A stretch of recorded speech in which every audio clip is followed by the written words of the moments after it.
once can really pair up to look towards potential roam choices, and then combine that with LeBlanc just having some really obnoxious flank control means that maybe Kaito's going to feel a little bit restricted this game. However, though, both AD carries looking towards a lot of safety. We're seeing ranged top laners. You're talking about it, and these comps do seem very similar on the surface level. So I think really it's going to be seeing how these lanes interact with each other. I'm excited to look towards mid lane and look towards how Jet and Kaito can play against each other, because when Vex first came out, people were like, oh, this is a LeBlanc counter. This is a dash champion counter. And as the meta's unfurled, people have actually found ways to play through these counter matchups and find space in them. So especially considering Jet locked this into the Vex, I really want to see how he handles this lane. Yeah, that I think reminds me, CGA versus V3 in the second round robin. We saw Kaito play into that LeBlanc and protect the ever-living hell out of Hybrid. So we have seen this work already. We have seen that Vex against LeBlanc on Kaito. So yeah, let's see if that happens again this game after going into the Rift. Absolutely. We see a little bit. So supports, bot lanes have been opting into this more and more. They're just going to walk into this bot side, make sure they can't be choosing at level 1. There's increasingly junglers are just looking towards leashless clears as well as top side starts as well. Yeah, as just a bit of a standoff. We get to see the runes, both supports being Glacial and Joyous. A bit of an invade from Hybrid and Nemo, responded by once Jet and Paz going into the top side, just dropping the ward. Cheeky little trinket coming in. Don't know if he has time to swap into red trinket. It doesn't look like he's going to have the time to opt into that. That's fine. He'll get it on his first reset. It means that any vision that Hybrid and Nemad would try to set up, as they haven't used the yellow trinkets, that can't be cleared in first red trinket usage. And now we see the state. So we are seeing double jungle topside start, and Hecarim, a notorious full camp clearer, does it very, very well. But when you're looking at this mid lane matchup, I want to see if there's any priority put towards that. Yeah, but we will see this CJ bot lane. They tried something. Never mind, didn't quite work out. Okay. Blitzcrank is fairly split between those teams, as Nemo going in wild with the dredge line into the wall. Just a bit of a trade back and forth. Honestly surprised to see. I think it's so funny that it's so ranked similarly a big hook onto Honey. It's going to be a lot of poke damage out all in. Oh yeah, that's ended blade, and Nemo is down to 200 health already. Level 1 trades between those supports, and pretty close, but yeah, Nemo will have to play a bit more safe. Yeah, very aggressive starting from this bot side. Yeah, you mentioned it there. Blitzcrank bot thought this game was going to be very even, and the comms also seem to function very similarly as well. So it's going to be how each player kind of finds their own interpretation of how to play the game, and especially looking towards those different item spikes and key players. So the first thing we're looking towards is Kassin on this one item spike. The builds that pro play may opt into may not fit what Rek'Sai players are really looking towards. We're going to see if he does end up picking up that first mythic, and because this champion's such a good one item spiker. Absolutely. Also, it's worth mentioning that Kassin was spotted out on the Raptors, as Jet going in for a trade onto Kaito does manage to get a nice electrocute proc and wins out on that one.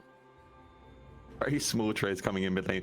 Double corrupting start plus cookies means these people are they're trying to stay in lane for as long as possible. Really wait until they can get that lost chapter coming in. And Hecarim, that first clear really coming in benefit here. He's managed to get all 6 camps done, as opposed to Kassin skipping walls, going straight for that grunt before he's onto that bot scuttle. It means he is on the scuttle first though, so small wins coming out on either side. Yeah, you can see a lot of missing pings roughly in Kassin's location, and that's why, Honey and T playing very much underneath the tower, making sure they don't get ganked. And now the junglers do come in contact, which means that I don't think we're going to see any ganks. And also, you mentioned this mid lane, so I do want to, maybe just bring up how we are expecting to see the ganks go, because if you're Kassin, trying to gank a LeBlanc is not easy at all. And on the opposing side, having access to the distortion means that Jet's going to repeatedly be distortioning forward for trades anyway, and that can really set up well if he's able to hit those chains to look for ones to gank in with that ghost. So Kaito's going to have to be really careful about how he balances that fear out, in terms of if he uses it for trading or if he keeps it open or uses it in timer for when once might be looking for potential ganks. Yeah, but it seems that both junglers will just full clear into backing, and the game is almost dead even. Slight advantages in CS. Mid lane for Jet. I don't know if we are going to call it a bot lead for Hybrid. It's 2 CS. It's surprising to see how slow the game has been, considering we have LeBlanc, Leona, and Nautilus. But you have to appreciate it. Remember, these teams they're very close in the standings at the moment. CGA having fallen off a little bit recently, they're still potentially pushing for this 3 spot. So who comes in? Nemo manages to find Honey through the minions and immediately Zaz taken down to half health, but first blood taken down as Nemo falls down, and Hybrid able to make it a 1-for-1. Though it is the ignite for Nemo that takes the kill, and NT can't he finish off the kill? The cleanse coming out. Chilotron doesn't find the stun. NT flashes away for the mystic shot. Hybrid, does he face check the push? Yes, he does, but NT was running away, and that's a 2-for-1 for the bot lane of CGA. So hypey. Hybrid maintains his 5 passive stack, then he instant cleanses NT stun as well. So incredible play coming up from Hybrid there. And finally, a little bit of action. Now this sets up Hybrid very, very nicely. Whilst kills are exchanged, he does end up picking a little bit of CS as well, and he gets to set up the wave state as well for this bot lane, so he has control of how the next couple of minutes are gonna be. Yeah. Oh, that was a mistake, Hybrid. That is unfortunate. I think I may understand what he was trying to do there. Jet just hits level 6 on the perfect timer. Yeah, Kaido is just stuck with the ethereal chain, so very low. Nemo finds the hook onto Jet, and Jet has to flash away. Flash fall through from Nemo. He's looking for the kill, but the pots are just coming one after another. The Jet will be able to get out. But the flash suddenly a lot of action at once. And that time up tonic for Jet there was really the saving grace for him. Ends up popping that second point of the corrupting pot, the final point of the corrupting pot, just as Nemo flashes forwards for a little bit of damage. And yeah, Shadow Surge is going to connect onto Anti. He is just dead with Kassin finally on the board on that Rek'Sai. All right, I mean, this game is chaotic. We've had a lot of kills going down, so it's also dead even. Yeah, I was gonna say, what is the end result? It seems like with NT getting picked off just now, that's actually going to lead to first Drake for CGA. And through that, though, SG have managed to get themselves a nice little gold lead onto the side. So there's ebbs and flows of gold at the moment, and this was such a big hook here. You can see he lands it straight away, and look at Hybrid. Even whilst the first kill gets picked up by Honey, Hybrid is fully stacked and is ready to clean up the remaining fight. And I think NT tries to play as best as he can, thinks he has damage, but look at the cleanse, so on point to pick up the final kill. And even with NT having to flash out, hasn't got the remaining HP to take that fight. And now we're going to get this in forward. We're going to see what he's doing. So I think Hybrid here was trying to pull the wave. He had Kassin in point. I think he's eating forwards because he knows that the wave is going to be there, and he wants to pull it so that the wave can crash. He's just not looking at reset timings. Remember, early on in the game, you get a little bit of extra move speed out of base to get to your lane earlier, and it doesn't account for it and ends up getting picked off there. Yeah, unfortunate to say the least. Will mean that Honey isn't really put as far behind as maybe CGA would have liked him to be, or to be honest, with those scoreboards and CS, I don't even think he is behind at all right now. But it's interesting to see, because last game we saw the Gale Force LDR crit Xayah. Now this seems to be going with this rated Dirk into what I can only guess might be Eclipse. So there are 2 builds going around for Xayah right now. The Eclipse is the second one. We normally combine it with Zeralda's Grudge as well as a Q-Max, and this means you just get repeated slows coming up to really enable your team to fish for additional follow-up and maybe look for pickoffs through that. And on top of that, incredible safety into divers, because you get all that CDR coming in, meaning you have repeated blade pulls as well as having that ultimate on a lower cooldown. So Honey's really identifying that there's a lot of dive coming up from CGA. I want as many answers to it as possible. Yeah, and so far it is working well enough for Sengoku. They are going to try and take the Herald. It is, of course, warded by CGA. You can see them moving up. Ultimates are available. Casino was fishing. The Herald is low. And Casino just comes in and steals it. And right now we're going to have the fight with Pass going mega. The slicing Electron coming through, but there is just no damage from CGA, and 2 kills picked up by Sengoku already, with Kaito attempting to run away. The Fear will make sure he can do so. Yeah, Sengoku just a load of patience there to wait for the right timers to find that complete AoE to pick up that fight there. And even though they lose the Herald, as mentioned, and Kassin actually did end up picking up there before he fell, they pick up 2 kills in return. And this sets up this this jungle top lane duo just a little bit better, and it means that they found themselves a tidy gold lead of just 1,000 gold. Yes, now Kaito going aggressive in the mid lane. Jet does have the potions, so he will be able to sustain through the fight. Here comes the crucial barrage, and no way. A little emote with the penguin. He knows that it's not going to hit. He's not even worried. Didn't even stop his reset. Very well played for Jet there to avoid dying and getting 2 ultimates in exchange. So a little bit of tempo as well. I mean, it takes so much courage to not flinch here, I feel like. Anyways, well played by Jet. Manages to go for the recall here. And yeah, as you mentioned before that entire fiasco, Sengoku are now the team in the lead. And also, I feel like I will just hold on with that point. I guess we have a fight going on in the bot lane with Honey dropping the feathers. So Nemo is just rooted in placing madness. Now drops the depth charge. And here comes Once. Hybrid has to try and flash away. Once takes a detour, won't go for Nemo. Instead, Hybrid is going to be the target down to 100 health. The feathers are pulled back. And Kasin takes a kill back, but will surely fall down. And Jet on the flank taking up the kill. 3 for 1. Sengoku start to dominate. Oh, and this can mean a big couple of things for Honey specifically. He's going to restrict all the CS the Hybrid with him picked up, or maybe look for a play himself. On top of that, Jet was on a timer. He had that wave shove in. Remember, Kaito looked for that kill on him, so he actually ended up getting his reset late, and that means Hybrid, or sorry, I should say, Jet had a free reset. We can see how this fight pans out, and I think Honey, remember this builds a lot of damage coming onto people who end up getting a lot of blades stacked against them, and it really shows here. Look at this blade call, look at the amount of damage, and this really sets a successful fight because Hybrid can't find any more damage onto Honey, and Once being really patient here, pick off the AD first, knows there's a lot of potential damage coming out. Hybrid gets picked off, and even though the kill is exchange, ultimately a 1 for 3 with Jet moving down, very successful for Sengoku. Yeah, and we do see now the Prowler's Claw coming out, but with Sengoku starting to find those leads, is Kasin still on that super powerful spike, or has that now been damped? I think you have to look at how restricted he is in terms of targeting, right? I mean, how can he get onto Honey or Jet? Jet with the safety of the distortion, Honey with this penetration build, meaning he's going to have a lot more CDR, and that ultimate's going to have a lot more uptime. Meaning, yeah, targetings can be very limited. We're going to see how Kasin navigates that actually specifically, because remember, he does have a lot of follow-up with that. We've got Nema with the depth charge, a fantastic pick-off tool, alongside with Kaito having a lot of AoE as well as this top lane. So maybe he can play through that CC to find a pick mid-team fight.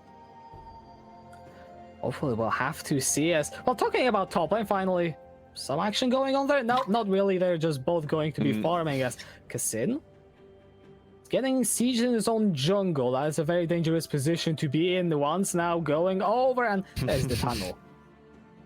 They were trying to fish for something there, but Kasin, very patient, just takes his camp and holds his E to get out of there. But because of the amount of pressure that Sengoku have right now, we remember, look at the itemization right now. 2 mythics picked up, and Eclipse being a big dueling item and a big skirmish item at the moment.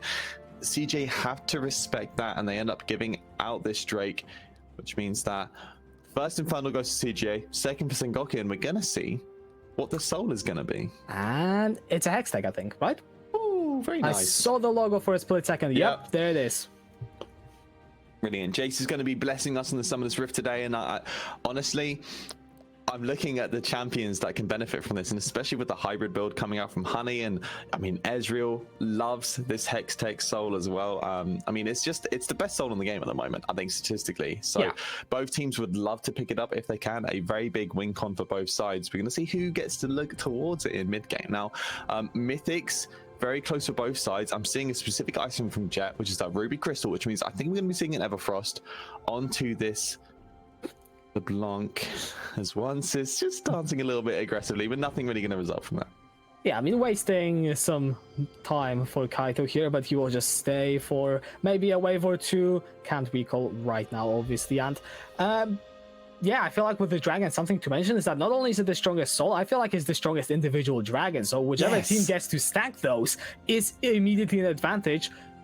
Okay, Kasin going forward with the Prowler's going to Once. Ultimate is going to come out. Here comes the Shadow Surge. It just clips, and Kaito goes forward. Shutdown will be picked up by Kasin. Here goes the flash over the wall. Jen looking for the retain, but Kasin picks the double and gets away with murder. Never doubt Kassin. We were talking about how he struggles to get onto the effective carries of SG. Well, he's just counterpoint.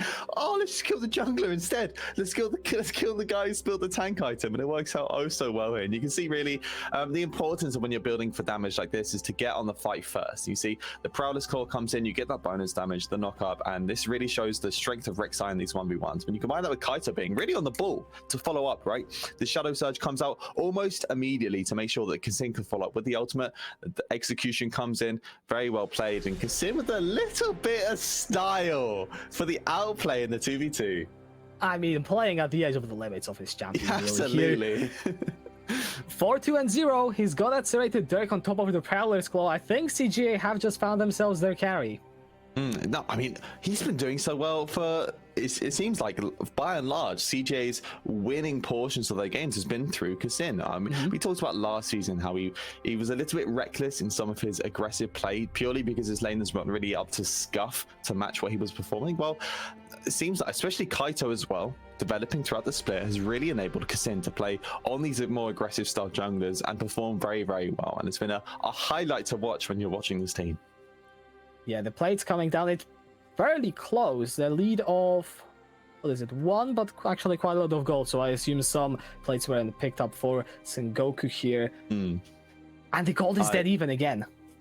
Absolutely. And both comps also very, very squishy, which means my eyes are thinking who can find the first engage and who can find the engage easier as well. And I'm even though we've seen how successful Kassin has been in this early game, 4 kills on the board, you look at the rest of the team and you're thinking, well, they need to land a few key spells to make sure that fights go well for them. Whereas, I mean, Solar Flare as well as Onslaught of Shadows and all the AoE coming up from SG, it just looks so much easier to be. It's kind of non-committal from the Solar Flare as well as Zaya's initial poke and that penetration and stuff. And then on top of that, Gnar fighting tools with Onslaught of Shadows as well. So easy to start a fight for Sengoku. Yeah, first tower of the game picked up courtesy of the Hull Breaker on the Gnar. Now though, CGA doing a bit of invading, and yeah, I am interested. Paz has opted into this Hull Breaker, and we see the turret trade just ending up there. Now remember, this did get nerfed in 12.4. Or 12.5 even. No longer as effective on ranged champions. The ultimate comes out, but Nema flashes it away. So a little bit of an exchange there. Yeah, Hull Breaker been nerfed to ranged champions. Now Gnar obviously ranged melee, so when he is in that Mega Gnar, he's gonna get the full utilization of those stats. But when he's in ranged, all of the bonus armor and MR he gets, as well as the armor and MR he gives to the siege minions, they get halved. So I'm surprised that he still opted into it. I guess trying to force Nap to be on a side lane maybe is the rationalization I'm seeing here. Yeah, probably. And I think when you combine that with the Trinity Force, he's really going to be trying to pull as much pressure as possible. Yeah, because Nap, let's be honest, we haven't seen really anything from this Kennen so far. This game has just picked up that Rocket Belt. Hopefully he's going to be able to find something in the fights, because the comp of CGA, I feel like when you have this much engaged, the later you get on, everyone matters. If someone isn't pulling their weight, well, you're going to lose.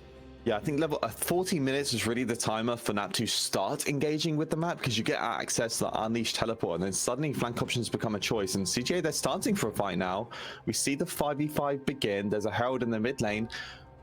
CGA. Nap is on a flank potentially. The Herald is gonna get its charge down, and Sengoku, they've got the priority mid, but what for? The river is all CGAs. And there's some poke landing, nothing substantial yet. Looking down the ultimate, it's only the True Shot Barrage that isn't available.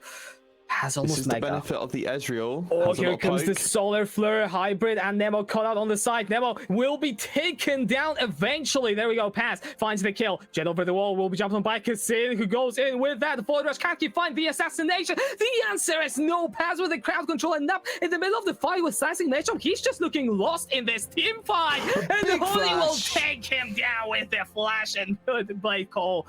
Kaito does manage to get one back, but Sengoku win the fight, and Honey is massive. Oh my! Fantastically played from Honey. The patience there to find the ultimate, and at later stages of the fight and find some initial damage means 2 for 1 ultimately. Very, very well played, as apparently Hybrid lived on 13 HP. Then we're going to get the play back, and this is really off NT trying to make the proactive play. We talked about it. These teams are very squishy. They want to do the first play. Now NT falling here, but the big thing is Kaito, the ultimate whiffing, hitting Paz instead. So it means that Kassin, when he's going in solo, and there's just not enough damage to follow up. Combine that with Nap completely whiffing the ulti onto the targets it really needs to be on. Then Honey, flash, bam, 1 kill. Sets up the blade call again here as well. With this penetration build, that's really the focus of this. And look at the damage. 13 HP Hybrid lives on, the 2-for-1 in total, and that secures him the second Drake. And you mentioned it briefly, but this Drake is such a nice Drake to have in isolation. Without the soul, that 5% ability, or 5 ability haste and 5 attack speed, it just helps every champion. There's no champion that sees it and goes, I don't want it, unlike Mountain Soul or Infernal. It's just genuinely good stats that people really enjoy to have. Yeah, and that is a lot of damage. Oh my god. And that's the benefit of this build, right? Because it's really 2-3 item dominated. You're looking towards, especially once it's Mirror Man is going to get unlocked, as well as potentially a Sorolda's Grudge. That damage is only going to double down. Yeah, and we see the gold across the lanes. I mean, Hybrid isn't technically that far behind. It is around about 1,000 gold, but oh god, Honey, we'll have to pop the Featherstorm. That is a massive root, though, with the Everfrost, and once followed it through Nap in the backside. Now, massive slicing Maelstrom stuns everyone, with Honey being taken out. Let's see, can CGA turn this fight around? Kaito in the front side, Paz will go Mega now. Hybrid low on the backside, but he's got the red buff. He's got plenty to kite and forces Paz to flash away. Nap is a monster, apparently. We're fine. We're not sleeping in top lane anymore. Nap has awoken and he's ready to brawl. A huge slicing mushroom comes out, and that means that whilst it was only a 1-for-1 ultimately, it was was it 2-for-1? I think it might have been 2 kills.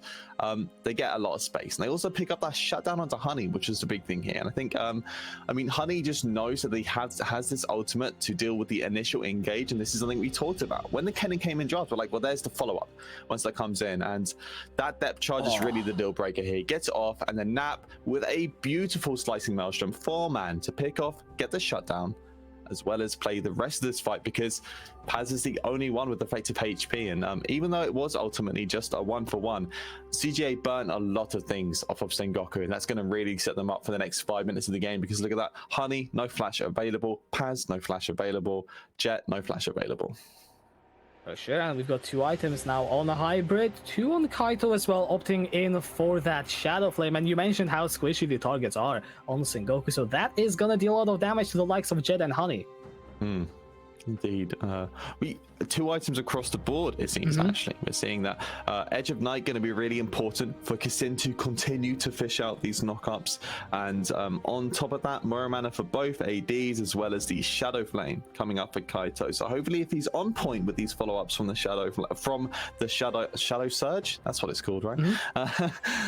He can follow up on Kassin well. Okay. Oh my god! Demo just disintegrates under his own tower, and that's CJ being a man down. And that's Merc's treads, I think, really being that he just hasn't hit his support item yet. And when you combine that with his rune choice, it's a rough one for Nema. Absolutely blown up. Yeah, I mean, Glacial Augment is a nice rune for utility in teamfight, but it doesn't make you any tankier. And tank supports, I mean, it's a myth. You're not tanky until you hit, what, 3 items? Yeah, Nautilus is notoriously one of the more squishier tank supports anyway, you know, especially if you don't opt into that aftershock, you're really only playing through that W, and big amount of damage. Now, Honey, with that, with his itemization coming in, it does look like he's going to be opting towards the Grudge third as well. Some people have been kind of talking about maybe Xayah opting into the Lord Doms instead and trying to mix in a little bit of critical damage as well, because her E recently did get some changes where she now gets a little bit more crit scaling with that blade call. So he's opting against that instead. And I think the slow is going to be really important to help set up NT and once to find that follow-up. Absolutely, and especially if we're looking at picks, which has been really what I feel like this game was about, then they just help isolate the targets from CGA even further. That second Hextech Drake is now spawning. CGA have control of half of their jungle, but Sengoku are going in deep. Eden.